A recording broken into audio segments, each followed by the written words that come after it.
Sintayong sepertinya sangat serius ya dan tidak akan melepas kesempatan emas timnas Indonesia untuk meraih gelar pertama Piala AFF 2024 nanti. Ya, Sintayong memanggil pemain-pemain andalannya di timnas senior ke skuad Piala AFF 2024. Ya, mari kita bahas siapa saja yang dipanggil oleh Sintayong. Ya, halo sahabat Sport News Indonesia, kembali lagi di channel Sport News Indonesia. Ya, Ivar Jenner, Justin Hubner, Rafael Struijk, Marcelino Ferdinand, Pratama Arhan dan Asnawi Mangku Alam adalah pemain-pemain andalan Sintayong di timnas senior yang dipanggil bergabung dengan skuad Piala AFF 2024.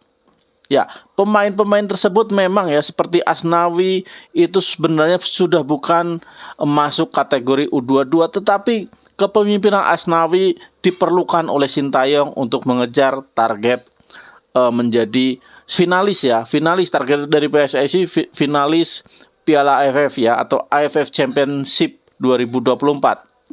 Namun saya rasa dengan skuad seperti ini Indonesia layak difavoritkan menjadi juara ya. Walaupun Indonesia memakai skuad U22 ya, kebanyakan U22 dan hanya beberapa atau satu malah ya, cuman Asnawi aja yang usianya sudah 24 atau 25 tahun Asnawi. Nah, selain itu masih di bawah 22 tahun dan saya rasa ini adalah skuad terbaik menurut saya, terbaik yang dipanggil oleh Sintayong untuk under 22 nanti ya.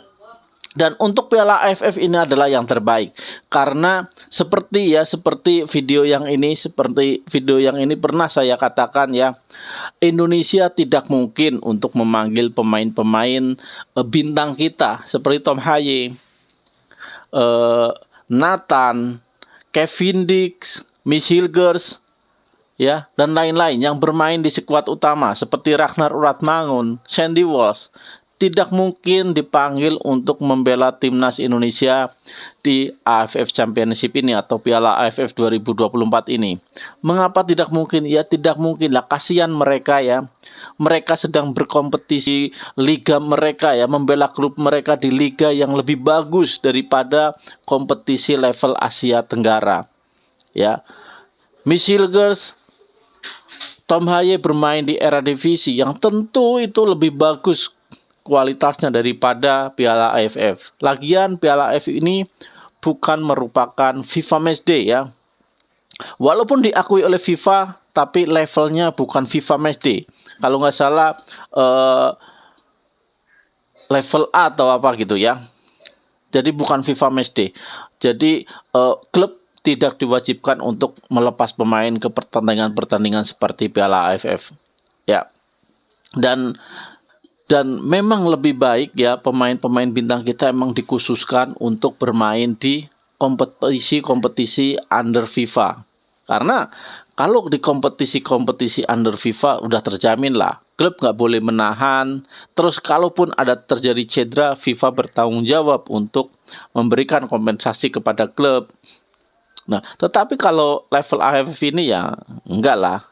Ini kalau menurut saya ini emang level kompetisi AFF ini sebagai pembuktian ya buat pemain-pemain lokal kita atau pemain-pemain yang berkiprah di sekitaran Asia Tenggara dan sebagian pemain-pemain yang bermain di Eropa tetapi masih muda, yang masih bermain di level juniornya seperti under 21 atau kalau di Eredivisie kan ada Jong Utrecht gitu kan, kayak Ivar Jenner, itu masih memungkinkan untuk berkompetisi di AFF nanti karena saya yakin akan disetujui oleh klubnya karena mereka di sana masih bermain di kompetisi level usia ya, seperti Justin Hubner, Ivar Jenner, itu saya yakin masih disetujui. Marcelino Ferdinand, saya berharap nih untuk khusus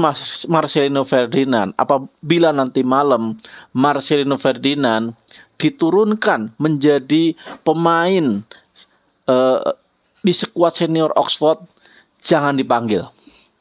Jangan dipanggil ke AFF. Udah biarin Marcelino berkompetisi di Oxford United di divisi Championship. Jangan dipanggil ke AFF. Kecuali Marcelino Ferdinand nggak diturunkan.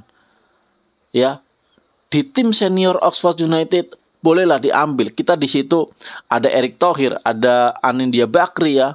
Saya yakin akan disetujui. Tetapi dengan catatan tidak dimainkan di tim senior Oxford. Tetapi kalau dimainkan di tim senior, saya harap, saya mohon ya, jangan dipanggil ke tim untuk bertanding di AFF. Mengapa demikian?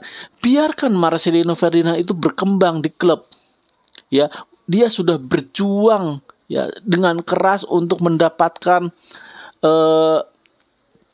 tempat di tim inti dari Oxford.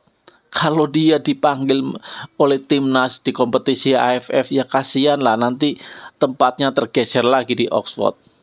Saya harap tidak dipanggil. Kalau misalkan Marcelino Ferdinand mendapatkan tempat di skuad utama Oxford. Tetapi kalau dia tidak mendapatkan tempat, ya saya harap dipanggil ke Piala AFF. Dan Rafael Struijk sama. Rafael Struijk dipanggil ke tim nasional. Saya yakin Rafael Struijk akan diizinkan karena yang mempunyai klubnya Rafael Struijk juga orang Indonesia. Ya, tetapi kalau Rafael Struijk menjadi pemain inti di situ dan klubnya sedang dalam kompetisi atau sedang menjalankan kompetisi lokal, juga saya harap Rafael Struijk nggak dipanggil ya. Tapi untuk Rafael Struijk saya rasa tetap masih bisa dipanggil karena Rafael Struijk selama ini juga menjadi cadangan ya di klubnya. Nah, untuk Pratama Arhan ya jelaslah dia pasti bisa karena sekarang udah nggak di Suwon lagi. Kemarin udah melakukan perpisahan ya, pertandingan terakhir di Suwon, dan Arhan juga tidak masuk di dalam daftar susunan pemain di Suwon. Saya rasa Arhan memang harus dipanggil. Asnawi sudah bermain di Asia Tenggara ya dipanggil lah ya, karena memang pemain-pemain Asia Tenggara ini ya layak untuk dipanggil membela tim nasional dalam ajang AFF Championship ini. Nah, untuk kasus Jordi Amat memang ya sebaiknya tidak dipanggil, nggak apa-apa, karena memang JDT sendiri juga tidak mengizinkan sebenarnya. Untuk pemain-pemain Malaysia juga yang bernaung di bawah klub JDT juga nggak diizinkan membela timnas Malaysia. Ya ini baguslah buat memberikan pemain-pemain junior kesempatan bertanding di level kawasan ya seperti Asia Tenggara ini. Karena kalau mereka bertanding untuk level Asia atau level ya seperti kualifikasi Piala Dunia ini ya susah bersaing dengan pemain-pemain yang udah mapan ya, yang sudah menempati tim-tim utama di liga-liga top ya. Susah sekali, makanya dikasih kesempatan lah bermain di AFF Championship ini. Ini sangat baik ya, sangat baik menurut saya. Dan keputusan mengirimkan mayoritas tim U22 sangat tepat menurut saya, sangat tepat, dan ini menjadi langkah besar untuk PSSI ya. Dan saya yakin dengan kualitas pemain-pemain Indonesia walaupun U22, Indonesia akan mampu berbicara banyak. Bahkan menurut saya mempunyai peluang untuk menjadi juara. Walaupun peluangnya ya 50% lah, walaupun karena ya kita tahulah tim Thailand mengirimkan skuad utama, tim Nas Vietnam skuad utama, Malaysia juga skuad utama, minus pemain-pemain dari JDT ya. Tentu ini akan membuat pertandingan yang sulit buat timnas Indonesia, tapi saya yakin Indonesia bisa mengatasinya ya. Ya, kita lihat saja ya, pemain-pemain yang di bawah Sintayong itu bukan pemain-pemain ecek-ecek. Seperti Robby Darwish, Kakang Rudianto dari Persib Bandung. Ini pemain bagus. Janadin Faris dari Persis Solo. Sebelum cedera dia pemain bagus dan andalan Sintayong ya di U20. Ya, Kadek Harel dari Bali United, ini pemain bagus dan sudah mendapatkan tempat utama di klubnya masing-masing. Dan ini membuktikan sebenarnya Indonesia tidak akan menjadi bulan-bulanan. Indonesia akan menjadi favorit menurut saya. Kita lihat Cahya Supriyadi, Hoki Caraka ya. Ini pemain-pemain bagus, belum ditambah pemain-pemain yang sudah bermain di senior ya, ada Muhammad Ferrari. Ya, saya di sini nggak lihat Rizky Ridho ya. Rizky Ridho nggak dipanggil ya. Padahal menurut saya Rizky Ridho ya pantaslah dipanggil ya. Pantas dipanggil oleh Sintayong untuk membela timnas Indonesia di AFF Championship ini ya, karena Rizky Ridho walaupun levelnya di senior ya, tapi Rizky Ridho ini umurnya masih muda dan Rizky Ridho ini bermain di kompetisi lokal. Nah, itulah yang seharusnya dipanggil menurut saya. Rizky Ridho itu harusnya dipanggil oleh Sintayong. Tapi ya ini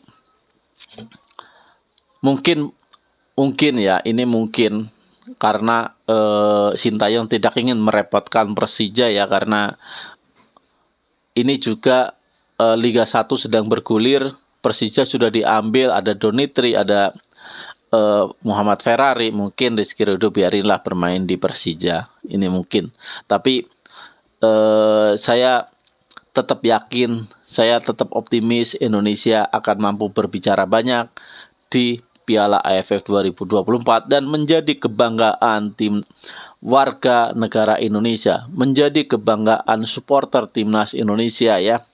Karena ekspektasi kita nggak terlalu tinggi sebenarnya di AFF.